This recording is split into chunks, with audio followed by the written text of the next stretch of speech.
It's time to accelerate. Hi, I'm your host, Andy Paul. Join me as I host conversations with the leading experts in sales, marketing, sales automation, sales process, leadership, management, training, coaching, any resource that I believe to help you accelerate the growth of your sales, your business, and most importantly, you. Hello, and welcome to Accelerate. I'm excited to talk with my guest today. Joining me is Dan Englander, founder of Sales Schema. They help business owners, salespeople, and account managers generate more business with existing customers. He's also the author of a couple books, the B2B Sales Blueprint, and more recently, Mastering Account Management, 102 Steps for Increasing Sales. Dan, welcome to Accelerate. Hey, thank you for having me, Andy. My pleasure. So take a minute, introduce yourself, maybe tell us how you got your start in sales. Yeah, absolutely. So, I kind of stumbled into sales and landed this job as an account manager at an animation studio called Idea Rocket. So I was basically the first hire there. Now, where was that? This was here in New York City. In New York City, okay. New York City, big city. Yeah, so, the idea, the differentiator they were going for in a nutshell was basically to bring high-quality broadcast-style animation to explainer videos, which if you don't know, these are the videos that you'll see on a startup's page or a company's page that kind of describe what they do. So, I had a lot of head trash about sales. I like a lot of people, I thought it was something for like characters in Glengarry Glen Ross, and I kind of fashioned myself as a creative of some sort. So, eventually, once we hit a low point, and I was basically just an order taker doing proposals for people that would never get back to me, the owner was like, "Hey, are you interested in getting sales training?" And I was like, "Yeah, I probably should at this point." So, I got training. I ended up really hitting it hard, networking, meeting lots of people, reading lots of books, and then, kind of turned things around, learned all the best practices that you talk about on the show so much and from different people. But the problem was that I was wearing a lot of hats. So it started out with just 2 of us in the company, and then, it scaled up to eventually 10, but still I was just always doing too much. I had to also serve clients at the same time, manage projects and whatnot, which is something common, I think, of a lot of business owners that also have to sell. So, even when I did set up this process for kind of protecting my sales time and doing it every day as this continuous everyday effort, I still just never had enough time. So what I started doing was just being more vigilant about qualification and moreover, just kind of really focusing on account management. And that can vary a little bit between organizations in terms of what that definition is. But basically what I mean by that is trying to get more business out of the existing clients and trying to win the customers that are more likely to lend themselves to repeat business in the first place, and really putting full force into those as opposed to giving people equal time in terms of the sales process. Okay. Which is, it's a choice that, a lot of salespeople are sort of confronted with how they allocate their time. Right. So, part of that, I think, obviously is driven by businesses, growth goals, right? Because you really can't completely grow and attain your growth goals purely through repeat business from existing customers. No, not at all. But what I've observed is that often it's the most neglected element of the sales food pyramid, as it were. And I always wonder about that because I've worked with lots of salespeople and networked with lots of people, and what tends to happen is that people, I think, feel awkward about reapproaching old customers and asking them to buy, and it's sort of the irony, because I think early on most salespeople's fears are with cold calls and with new prospects, but quickly that sort of becomes easy to deal with. And what becomes more awkward is approaching somebody you've developed these collegial bonds with and trying to get them to repurchase in some way. I think that becomes a little bit more cryptic of a process. Really? So why do you think that? Because I think that's sort of counterintuitive for most people, because they think, hey, it's just easier to even a prior customer that's no longer doing business with you, but there's an opportunity to go back and approach them. It seems like that would always be easier than somebody cold. Right. I think it's awkward because you have developed that relationship at this point. You've already gone through the sort of trial by fire to get to persuade them to buy, and then it's sort of like they've now become customers, right? They're almost like your friend. It's sort of like if you had to go ask your friend to buy from you, it would feel more awkward than if you had to ask a stranger a lot of the time. But I think some other salespeople might not have that problem, and another problem that people deal with is just lacking a process for doing it, and they're left with nothing else to say to their old customers. But hey, what's new? Did you see the Jets game? Are you ready to buy again? And that is tough because it doesn't really. You're not in the same process that you had originally with the customer. Basically, you're in something else, and you're just suggesting things, but you don't really know what they're dealing with again. So you have to find a way to kind of reinitiate the original process. Yeah. So I think really the point, and we'll get to that, I think, as we continue to go through the discussion today, is that you really can't. Well, I've made two things. One is you can't ever really fall out of discovery mode with an existing customer. Sure.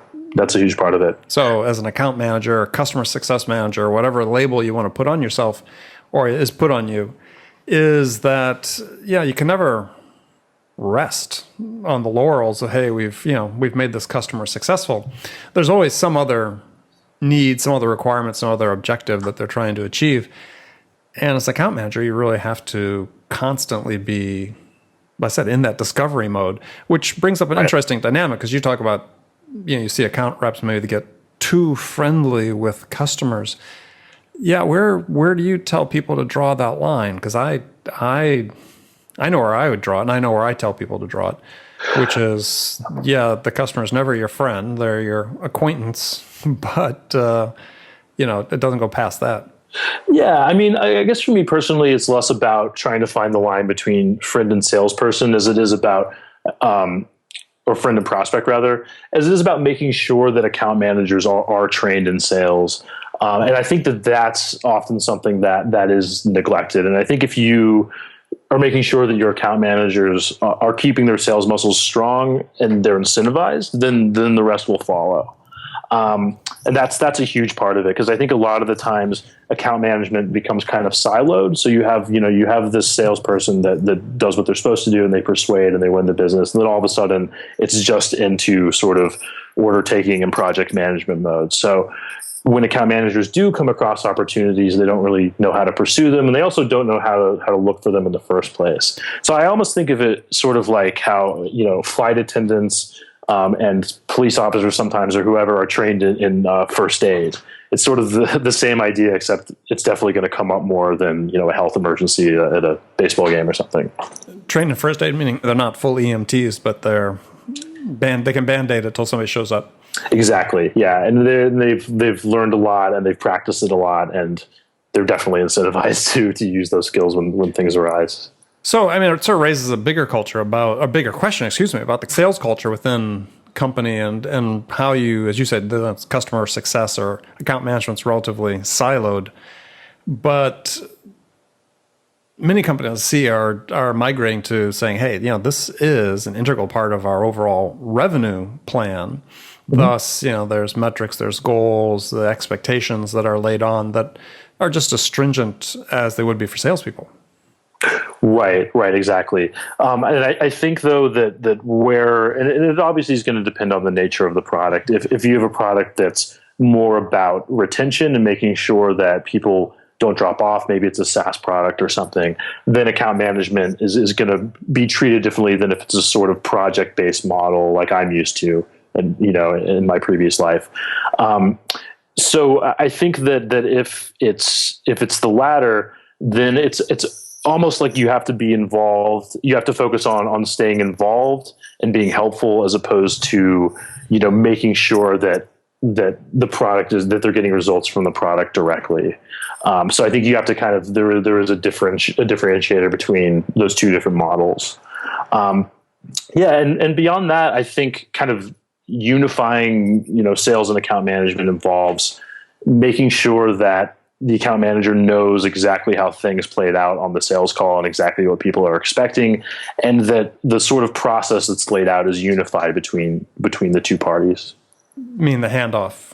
The handoff is a big part of it, but I think even beyond that, a lot of the times, especially with project-based products, the account managers work really hard to get everybody results, and then you have people implementing it, be it a website or a video, and then everybody kind of waves goodbye at the end because of all the hard work that was just done.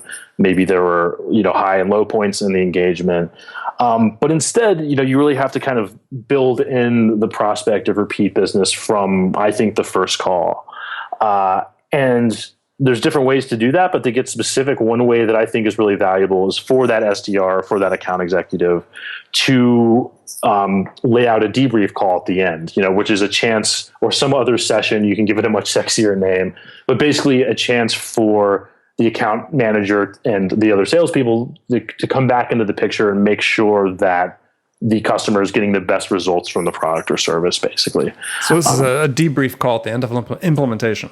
Exactly. Yeah. A follow-up. And instead of making that an afterthought where you're forced to kind of call people up and see if you can get them, and then what that does is it kind of implies to them that you're just looking for more business, as opposed to setting it up at the beginning, which lets them know, hey, this is part of what we do, and we don't separate it because we want to make sure you get results. Yeah. So I guess that raised the question I was going to ask is, so in because we're talking about, again, more distinct sort of discrete project work as opposed to sort of an ongoing software SaaS type relationship with a customer. Sure. In account management in this environment is, there's certainly this need. Every company should be looking at ways to have an aspect of recurring revenue in there. You don't want to bring that prospect up, or bring the prospect of recurring revenue up at the beginning of the sales process?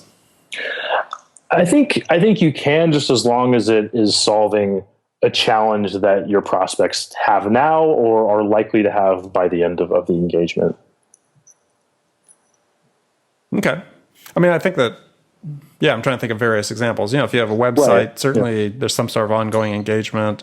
Yeah, I mean, for a website, the most natural thing, and this kind of brings me to the next point, which I think a lot of the times people kind of think of it as a zero-sum thing. Like either they purchase our flagship offering or it's all for naught. But I think it helps if you are focused on involvement as opposed to repurchase of your main offering. So to give to give some examples, that might be an upsell or an ancillary offering. If you're selling websites, it could be SEO services. It also could be staying involved by building case studies and sort of getting them involved with your marketing people of some sort. Because that kind of becomes a two birds with one stone thing, because then they're also getting some coverage on your site and in your marketing materials, and you're kind of tied at the hip with their success at that point. Mm-hmm. And another thing is like just introductions to other service providers in your world, because then all of a sudden they enter your network of people that you work with, and when other needs arise, they're going to be more likely to kind of come back to you, and your partners are going to be able to sell for you. So I think kind of being open-minded about these opportunities and being creative is much better than just sort of focusing on this one thing. Okay. Repurchase. Okay. So in your book, you divide your 102 steps for increasing sales, your account management book, into 9 different sections. So the first section is time, and I was just going to go through a few of the points I thought were kind of interesting or worth discussing. So one is under time, you say limit emails and limit phones. Now, what do you mean by that? Well, basically, this was drawn from my experience and that of many people that are kind of like what I like to call, for lack of a better word, utility sales players. So the people that are tasked with serving clients and doing sales at the same time. So the problem is if you let a project, if you let something go, you can probably move heaven and earth to fix it. You can delegate things, you can get help, and so on. But you can't make a sale happen out of thin air. Usually, it's more unpredictable than that. So it has to be this continuous, everyday effort. So to limit email and limit phones, I basically lay out kind of specific ways to limit those distractions, so that when you do devote time to sales, you're not having clients hit you up. And when you are devoting time to clients, you're not having prospects hit you up. But basically just kind of systematizing these things so that you don't let one of them fall by the wayside. Yeah, I thought there was a phrase in there I thought I would take issue with. You talked about deferring prospects to the end of the day probably wouldn't lose the business. And I say that because I come from the 180-degree perspective, which is responsiveness is the single most important habit you can develop as a sales rep. Yeah, I mean, I think it depends on the situation a lot. I guess my feeling is that with prospects that you've already spoken with, uh, and you do have the specific situation I'm talking about, where you have the heavy weight of projects on your shoulders. It's good to carve out some time to get back to the prospects, even if it is at the end of the day. I think if you're a full-time salesperson, you're in a completely different boat than this section right now. So I think that's the context. Yeah, well, no, I've operated in that environment for a good chunk of my career before I started my own company, before running sales teams. So earlier in my career, that was the mode I operated. I was account manager and account exec. Yeah. And that's really how I came to the understanding of how important responsiveness was by... Right. And I never disagree with the importance of responsiveness. Yeah. I guess what I was trying to get at there is to really batch up your tasks and to make sure that you're not having one thing pull you away from another.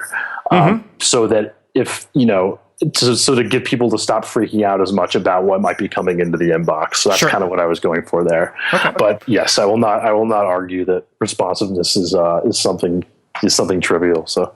Okay, now in your second section, serving your customers, you have an interesting one. You put out fires by offering options. So what did you mean by that? Yeah, I mean, what I meant there is oftentimes when something goes wrong, people will just apologize profusely and not really offer any specifics about what can be done. So what I like to do there is just make the decision-making process as easy for your client as possible. So, and mechanically that often means just kind of laying things out in, an A, B, or C format with a recommendation. And that's definitely more on the client services side of things. But I think these things end up being tied together, obviously, because it's hard to get a repurchase if you can't put out these fires. Yeah. And inevitably, there's fire in every relationship at some point or another. Nothing ever goes 100% smoothly. So I thought it was interesting. What you're saying is, you can make a recommendation for the customer what the best option is, but you're saying probably better to involve them in the decision making about what should be done by offering multiple options. Exactly. Yeah. I think that's good. But what you don't want to create decision fatigue, but you do often want to give them things to choose from so that they can kind of take ownership over what happens as well. Okay. So in your next section, it's a fine line. Yeah, but I think it's a good option to offer people. So in your next section, you had talked about you have your account management dashboard, and I liked your use of the term the likelihood legend. So why don't you tell people what that is and how you put that to use? Yeah, and the likelihood legend is basically just a benchmarking system. So, there's all sorts of tools that you can use. There's all sorts of CRMs that'll lay out your pipeline in different ways. And I like to be agnostic. Well, lay it out by stages with probabilities associated with it, right? Yeah. And so what I was trying to get across was that, and it's basically a benchmark system so that you have a consistent way to rate where prospects are in your pipeline, so that you're not guessing at each and every stage. So it's going to vary depending on the nature of the offering, but basically you want consistency based on actions as opposed to just your gut or things that people have said or whatnot. So it becomes just a way to rate your leads. And what I was trying to do is give account managers and utility sales players and business owners a lot of the time just sort of an easy way to conceptualize how to rate their leads without going too far into the CRM rabbit hole, and getting overwhelmed with it. Right. But I think the thing that you point out, which is interesting for people to think about, is that it's the one you lay out as an example is not based on some actions you take. So almost all forecasts I see, all the companies I deal with, it's 50% probability because we did a demo. Suddenly it becomes 50% probability, and it's 75% probability if we submit a proposal. And and to me, those are worthless benchmarks and stage demarkers demarcations where you have got examples like you've got agreement that the budget's acceptable. You've got they notify you you're in their short list. Right. Mm-hmm. There's things you have that are more precise based on information that you receive from the customer. And I think that's really the key thing for people that I liked about the way you express that is that when you build your forecast pipeline, your pipeline forecast, the stages have to be determined and defined by what the customer tells you, not by what you think is going on. Right, exactly. And thank you for that. I think that a lot of the times people will kind of prioritize activity over actual, reality or results. So it becomes easy to be like, well, I've gone through this stage, and therefore the process is here. So yeah, it definitely does have to be on the customer side in terms of how they are thinking and what they've done. Or prospect side. Yeah, and I talked about this in my most recent book, Amp Up Your Sales, is that, if you have 4 competitors, if there's 4 competitors on the deal, you're one of them, and you all have the same forecasting system, which is that submitting a proposal means you have a 75% probability of winning the deal. Well, all 4 of you can't have the 75% chance of winning the deal. Right. If you've all submitted a proposal. So, there's a huge fallacy and flaw built into those forecasting methodologies. So, unless you know for a fact that who else is involved in the deal and you've really done some hard qualification and stuff. But even then it becomes a little bit, it involves guesswork, so. Yeah. And as I said, not everybody can have the same probability. Right. So, doing that, I call that, when you base your probability based on the distance into the deal that you've traveled, I say you can't measure probability with a yardstick. That's basically what you're trying to do, which is, a much better way that you put forward, which is good. In your section on sales process, you talk about making your pitch focus on the why. This is, we've books written about focusing on your why, Simon Sinek and so on. But sure. But tell people what you mean about focusing on the why. I think it just creates an emotional connection more than other things. And, I don't think I claim to be the one to be the first one to say focus on the why, but it definitely was helpful for me to start doing that. And actually what it does is it creates understanding about what makes you different without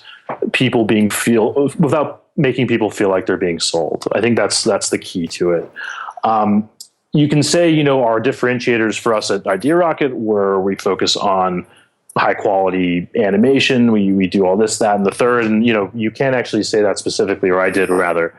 But I think when I started saying, I got started at Idea Rocket we started Idea Rocket because we realized that if you have a complex message, people need to understand it quickly, and it needs to speak well of your brand.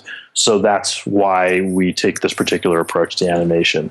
So I think when I just started phrasing it in that way, I could just sense a much more of an emotional reaction to what I was saying. So that's sort of where I was coming from with that section. Yeah, man, it does help to, in one form, whether it's through a story or a metaphor or something, explain the why behind your product and your service and your offering. Yeah, exactly. And I think that there's different ways to get that across, but I think it's the fastest way to kind of create that sort of reaction is by phrasing things like that. Mm-hmm. Okay. Yeah, you have another interesting phrase I like that used in your tips and tools section. You said prevent sales atrophy. Mm-hmm. Mm-hmm. So again, tell people what you meant by that, and we'll talk about this some because that's an important lesson. Yeah. I think it's just really, as with anything, I think it's really just easy to kind of get stuck going through the motions, and then kind of making assumptions about prospects is one of the most common things I observe. Is you've dealt with what is seemingly the same situation over and over again, that you start assuming things are a certain way. You start cutting corners. You might not explain things in the right way. You might not send this or that follow up that you would normally send. And you also just, I think it's kind of like a glass of water that keeps spilling out and you have to keep refilling it. It takes some stamina to ask these tough questions. And I think that can kind of start to drain out of people after a while, where they're like, I could ask really how they're going to be making the decision. Or I think I have kind of a good idea because I've dealt with other prospects like this in the IT space. So I'll just leave that be for now. And that's kind of what I mean by being conscious that is a thing that it will probably happen, and B, kind of staying on top of your game, making sure that you're getting on enough calls and that you're not sort of, allowing yourself to stagnate and just kind of being aware of it. Yeah. Well, I think people listening, probably again heard me say this, but every prospect, without sounding too trite, every prospect is like a snowflake. They're all, each one is individual. The way they process information, gather information is unique. You may seem like you're getting the same questions, but that's not the same person asking it. Right, exactly. So you really need to be, sort of gets into, when I've had a guest on the show, we've talked about mindfulness within selling. You really need to be You need to be present. You need to eliminate distractions, listen without your bias filters up, listen without judgment. Right. And I think it's worth pointing out that when you say the same thing over and over again, you become your own biggest critic. You become like your own heckler in your head. But you have to remember that your prospect has never heard this before. Each and every prospect has never heard this before. So you have to just kind of keep up the energy, keep going through it. Well, to me, it's almost the opposite, right? Is that chances are the customers have heard pretty much the same thing from your competitors. So you really need to be mindful, to me, every time I have an opportunity to present to a prospect, it's like, yeah, they've heard this. So what am I going to say that's different? Right. That's important too. Or, if it depends on the situation. I think if you aren't dealing with the competitive situation as much, then it is about making them feel the pain of not working with you, or of not getting the solution as much too. But yeah, I think you're right. I think finding a way, and that's why I like going back to the why. Is I think it sort of verbally separates you from the sort of noise that they're going through on the other half dozen people that they've researched in Google. Yeah, and last point on this one, there's always competition, right? Because they can always make the decision to do nothing, and so that is. To me, that's the biggest competitor. That is the biggest competitor. That's the one that you have to really be selling against more than your competitors. Right, exactly. All right. You had an interesting point in your section on farming about providing a take-home guide. So I think I know what you meant by that from having read through it, because I had something similar, at least I think it was similar, that I did. But why don't you tell people what you meant when you've got a customer, you close the deal. What is the take-home guide? Yeah, it's basically some sort of useful tool or material that is going to help your customers get the best results from your product or service, even if they never choose to work with you again. So I think that it's sort of differentiated from just general content marketing because it's a little bit more special. It's a little bit more tailored to the person that actually now has your product or has undergone your services. So it's something that can be keeping you in front of your prospects and your customers rather, in a way that a Christmas card really can't. So that's sort of the idea of it. And since I've wrote this book, I think that there's a lot of more tools that have kind of become mainstays. And there's different ways to deliver a take-home guide. It doesn't necessarily have to just be like a PDF. It could be an autoresponder series over email, or it could be a video series or something else like that. But the idea is that it's something that is actually valuable that you can present to your existing customers. Yeah, I like that. I mean, one thing I would add to it is at the beginning, and again, I talk about this in one of my books, is I think, especially in sort of project work, really important, and especially in competitive situations, is that when the customer's given you the order, the first thing you want to do as a sales rep is pick up the phone, and you can do this with the account manager, pick up a phone or in person, meet with them, and do a decision review. Say, look, this is why you contacted us in the first place, or we contacted you. This is what your requirements were. This is why we bid what we bid. This is why you accepted our bid. This is what we're delivering and when. Right. I think that's good. If you put that into that take-home guide as sort of the first chapter, I think that starts becoming really powerful, because then they can always reference back, because in any sort of competitive situation, what happens when the customer makes the decision? Let's say they're talking to 4 vendors. In their mind, what they bought was sort of like the best of each of the 4 vendors. Right. Yeah. Because, they're not they're necessarily confused, but it's just the way the mind works, right? Yeah. This is what's attracted me, da-da-da-da-da. And I've seen it so many times. Then when you actually deliver the project, you deliver the work, you deliver the product, there's this little bit of disappointment. It's like, wait, didn't we order, doesn't this come with, think about your own experience buying, a car or some feature you thought was on it maybe that didn't show it. So have that call or put it in the take-home guide, do both, so that when the customer has a reference about their relationship with you, there's the history. Yeah, I think that's a really good point. I'll have to keep it in mind for the second edition, because that's really solid. The only thing that I would add to that is sometimes it's good if you can get a third party to do that interview, I think, because it's often easier to get more candid answers and to figure out where you stand when it's not the same person that took them through the process. Well, as long as they have the knowledge. Right, as long as they know what's going on. Yeah, if they didn't have the background, the knowledge, then because doing a buyer experience survey is an important part of that as well. So, well, good. Okay, going into the last segment of my show, where I got some one hypothetical question and some real questions I asked my guests. So, Dan, this first question, a hypothetical scenario in which you, Dan, have just been hired as vice president of sales at a startup whose sales have stalled out, and CEO is anxious to get sales unstuck, back on track. Sales turnaround has to start somewhere. So what 2 things would you do your first week on the job that could have the biggest impact? That's a very good question. I think the first thing would be to learn, figure out what's going on, talk to salespeople, talk to a representative group of prospects. But I think that's kind of a given. That's just the best practice. And then chances are from that thinking, the heuristic that I would use would be a big dumb idea sort of thing. So if I was, twice as greedy and half as smart, what would I do to turn things around? Because it sounds like it's a short time frame sort of situation. And chances are that thing would be contacting the most valuable customers and doing something that would be helpful to them to restart the conversations with them, and finding out from the research that I had done some other ancillary offering we could sell to them. Because that tends to be the lowest hanging fruit. Okay. All right. Good. So some rapid fire questions. You give me 1-word answers, or you can elaborate a little if you wish. So when you, Dan, are out selling your services, what's your most powerful sales attribute?